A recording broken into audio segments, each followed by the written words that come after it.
right, please stand for the pledge of allegiance.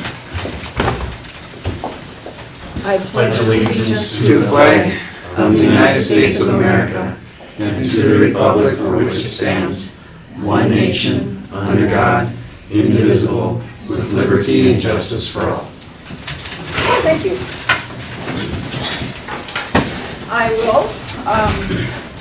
I'll call this regular school board meeting for Independent School District 544 to order. The first item of business is establishing our quorum. Melissa Hermes. Present. Natalie Knudsen. Here. Stephen Bigasov. Here. Matthew Lemke. Here. Blaine Danielson here. Melanie Cole. Here. We have a quorum. Great, thank you. Is there a motion to approve the agenda? So moved. Is there a second? Second. Any discussion on the agenda? All in favor of approving the agenda, say aye. Aye. Opposed, say nay. All right. The agenda is approved. For acknowledgements, we're going to thank Matt Lemke for the hard work on making Otter Pride Night such a success. Friday night, there was a gym full of kids and a lot of happy faces, and it was a lot of fun. So thank you for all the work you do behind the scenes to get that coordinated.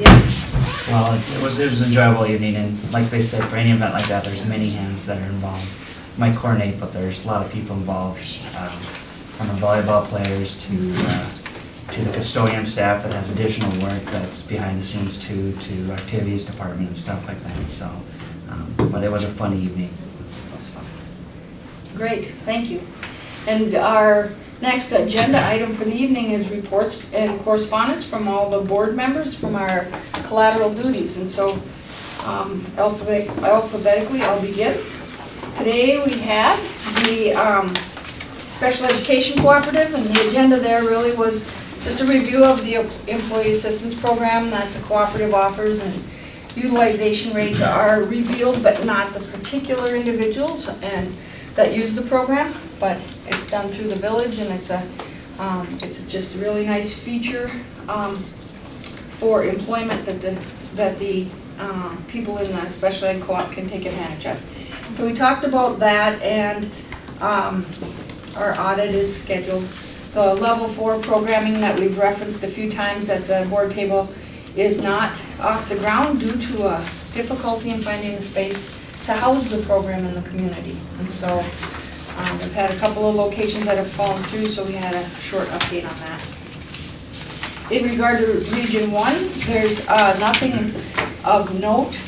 The last meeting at the end of August was just typical with the bills and the review of the finances, and nothing out of the ordinary.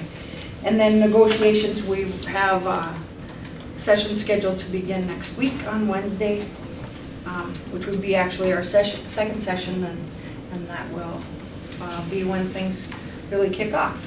So any questions for my board reports? All right, Melissa Hermes. The Curriculum Review Committee will not meet this month. We'll start meeting in October. So I don't have a report there, and I don't have anything new on legislative liaison either, since they're not meeting either. All right, very well. The next board report then comes from Natalie Knudsen.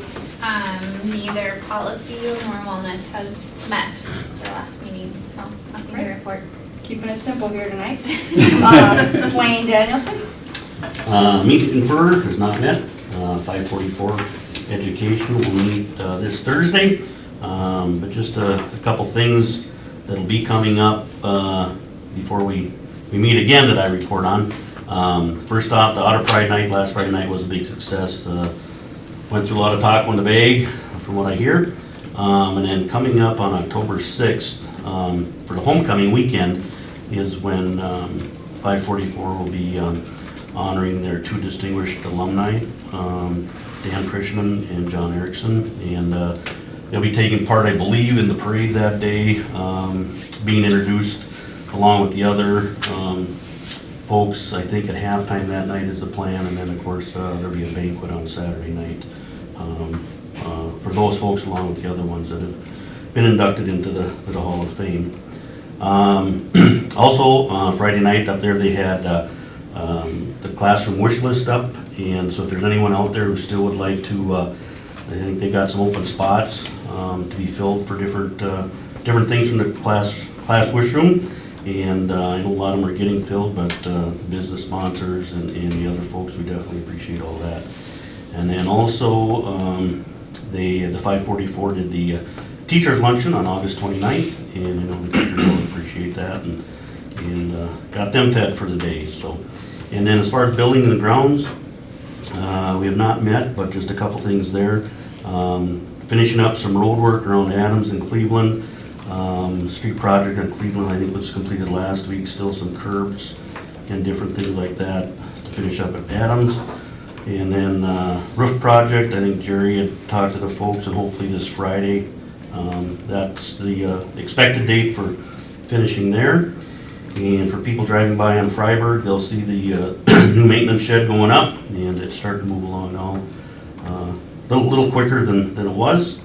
And also the playground, we've got some adjustments that are being made down there. So those will be hopefully happening here in the next few weeks. And then the last thing, for anybody driving by on Freiburg, the crosswalk or the light pole, take a look at the maroon and gold light pole out there. So courtesy of the city, so thanks for doing that. So that's what I got. Great. Any questions for Blaine? I got a couple questions. Did you say when they're going to be done with the Adams road work in the Cleveland? They're done around the building per Okay. se, and I don't know how far much down, but Friday afternoon they finished the actual tar. They might have some little bit of yard work, if you will, planting grass and getting all that. But they're clean today. Okay. And Cleveland, same thing. They did the seal coat. They did that on Thursday, so that's just a little dusty over there now with that. So we're good to go around Adams. And then the other question was on buildings and grounds is the playground. Have you heard back from Miracle of when they're going to start, when they're going to get our parts? And I don't have a timeline on when the parts will arrive. I talked to them last week, and they were going to send the extensions that we need and the ladders and stuff for free of charge to us. We did find out that the Pegasus, the web climbing structure, cannot go any bigger. We just don't have the space to do that. So even after rearranging, like we were? Even after rearranging, there's just not enough space. I gave actual dimensions to them, and after they did some analysis, there's not enough space. But what we are going to do is they also sell another line of a little bit of some equipment for older people, and so I instructed them to measure out the spaces and see if we can get 3 or 4 more of those devices in there to help with that. The Pegasus is kind of low, but it's very popular too. I'm seeing people all over it all the time. Yeah. So Aldering Middle School resource. Every piece of equipment is heavily used, and during the football game the other night. I was watching that. Holy cow. Yeah, they're having a lot of fun with it. So it is a big hit. Adding that whole playground to our facility has been fantastic. Okay, thanks. I had a question. Somebody had asked me about the crosswalk that's done out here on Freiburg where they did the maroon and gold lights. Wondering if the city could paint like an approach stripe on each side of the crosswalk. They were just concerned about cars when they have to stop, getting too close to the actual crosswalk, where, as in a lot of other spots, there's actually an approach of where you should stop at the intersection. I don't know if Kind of a that's. white line. Oh, okay, yeah, Right. gotcha. On each side. Approach line, sure. So they're talking about the stoplight or the new crosswalk, because we put another The crosswalk. stoplight where they did Okay, the maroon and gold. stoplight. Yep. They'll probably do it at the other spot too, because we just put a crosswalk right out of the Freiburg parking lot too. Right. Yeah. Yeah. Okay. Also, which turn is it that you can't turn left in the morning? Or is And it- in the afternoon, it's out of the Freiburg parking lot. So it's, we When we're the right sixth graders, now, we put some cones down, but we're waiting for a sign to, Oh, okay. right Okay. turn only, so. Well, it's funny, I was dropping my son off and I saw one person go around the cones and still take a left, so. Well, we can only bring in the water. First we're waiting for like 5 minutes for her to turn and. Even with the sign, they're gonna do that. Yeah, I know, it's just, But really, once when we've had the traffic go out of that parking lot, it's really flowed nicely going out to the right. It makes a tremendous difference to go. So we're actually very pleased with the traffic flow around here. People are being patient, and it's been very good. Great. Any other questions for Blaine? Board reports from Stephen, give us up. Staff development met today. I was unable to attend because of a staffing issue at work, but I was filled in before the meeting. Let's see here. Wasn't a whole lot going on. We have some teachers from Adams going to a STEM training, which is nice to see that at the lower grades. They also did some clarification on policies. I know the last staff development meeting, they're trying to get everything to be kind of uniform so that, there's a limit for, how much a person can have per year, and so they're kind of just trying to nail that stuff down. And I think they worked a little bit on that today as well. So, not a whole lot to report on that, but that's all I got, I guess. Any questions for Stephen? Matt Lemke? The Minnesota High School League, they met back in August 8th, and I finally got the synopsis, and I'm just going to mention one highlight, which we've been talking about quite a bit, is there must be a process to actually be able to have instant replay because they had to seek approval now from the National Federation of State High School League Association. But their plan is to have instant replay, at least to be able to experiment with it during the football state tournament semifinals and the prep bowl finals. So that was probably one of the big highlights, but it's interesting even the steps they have to go through to be able to do it at our local levels, or at the state level. And they'll do it at all classes too? I would believe they don't say just the upper classes, I think it's everyone. Okay. Yeah, so, and it's experimental, so we'll see I'm sure they'll start slow and then go from there, so. And then their next meeting will be October 5th, October 5th is when they will meet again. And then the Lakes Country Service Co-op Board, we meet later in September 21st, so I have nothing to report for them. Okay, very good. Any questions for Matt? Superintendent Ness? Yes, I'll touch on enrollment here in a minute, but a lot of times all the superintendents, we had a great start. No, we really did have a great start. Honestly, probably the only little bit of glitch was traffic, going around our buildings with road construction. But I'll tell you, our open houses were just filled to the max. Lots of smiling kids and parents, and really we have great class sizes. Our fall in-service at our district meeting, where a lot of you were able to attend, really was a celebration of announcing Jamie Lill as our Teacher of the Year, which is outstanding. She was a physical education teacher at McKinley, and she just lights up the room when you talk to her. She's this wonderful staff member, so congratulations to her. And then we were able to honor our staff with just a recognition of our test scores, and we've really done outstanding work working on our standards and our teaching practices, and the results have paid off, so we were able to celebrate that. We're looking at enrollment. We just received these right before we walked in the door here. It looks like from our buildings, our bricks and mortar, we're up 8 students. We were at 22 last year. We're at 2430 as of today, so a +8. But when you roll in IQ Academy, we're a +69 at this point, and that's actually a little bit lighter because as soon as IQ gets all the shared time students from here, they will be growing as well. So strong numbers. We're still, you'll notice that we're still going through. Our high school is actually declining a little bit, but our really strong numbers in our kindergarten and our lower elementary is sort of ruling the day. So so having our long-term facility committee that we're going to be talking about in our work session, planning that is very appropriate because they're coming and they continue to come. So having 9 sections in kindergarten is another strong evidence of the growth that we have at the lower elementary. Great. That's what I have. Any questions for the superintendent? Okay, moving on our agenda, the next item is general consent items.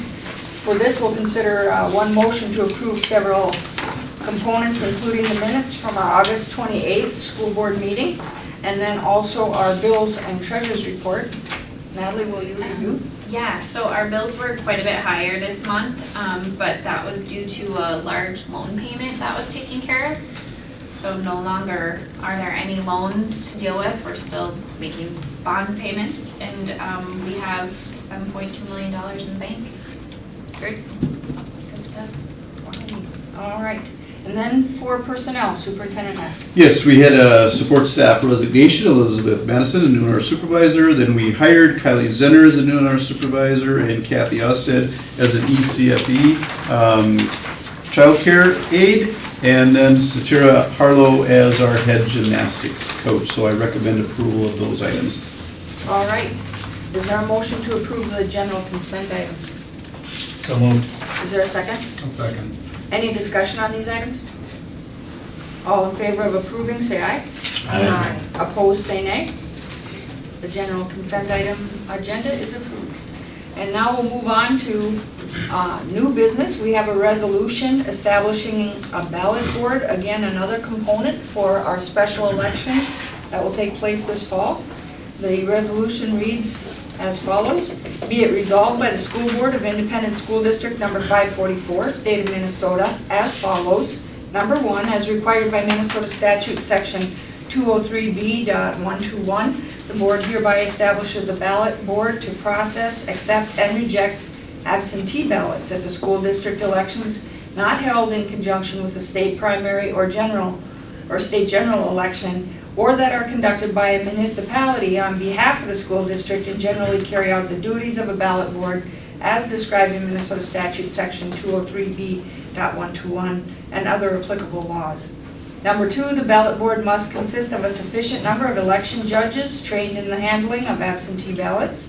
The ballot board may include deputy county auditors or deputy city clerks who have received training in the processing and counting of absentee ballots.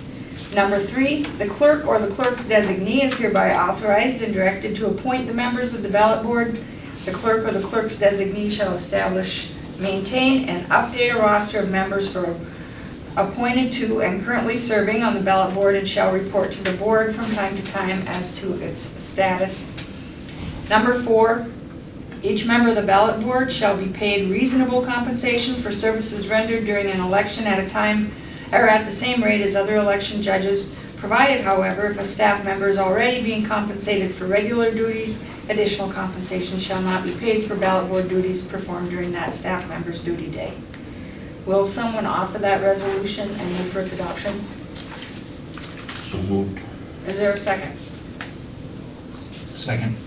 All right, and we need to establish this board for the absentee ballots for the district office staff to handle. A list of the ballot board judges, along with all other judges is going to be made available for us to review. We'll set two rules since it's a resolution. All right, And then everyone has that sheet too in front of them. okay. We have the sheet. Anything to add, Elaine? No, the absentee ballot board is actually in red. So you can see that those are designated there along with all our election judges. And then our healthcare, because we do have to go out to the healthcare facilities and do absentee ballots with those also, so. Any questions? All right, we'll do a roll call vote then. Clerk? Melanie Cole, Yes? Matt Lemke, Yes. Natalie Knudsen, Yes. Blaine Danielson, yes, Stephen Biggessa, Yes. Melissa Hermes, Yes. resolution passes. Very well, thank you. As I mentioned earlier, we're keeping it simple tonight. That concludes our regular agenda for this evening. I'll note that there is a fall Minnesota Rural Education Association member meeting on Tuesday the 19th. That's a week from tomorrow. Superintendent Ness will be attending from 7 to 9, and the rest of the board is also. And that is at Detroit. Normally, they've been here the last few years. It's actually at Detroit Lakes at M State, and I can give you the door number to enter. So it's up in Detroit Lakes this year. And then our next regular board meeting will be September 25th, Monday at 5 p.m. here in the Otter Community Room. We're going to have a work session to talk about a long-term facility committee and the projects that we're contemplating for next summer. So with that, is there a motion to adjourn the meeting? So moved. Is there a second? I'll say. Any discussion? All in favor of adjourning, say aye. Aye. Opposed, say nay. All right, we are adjourned. Thank you very much. Is that you, Steve, that adjourned?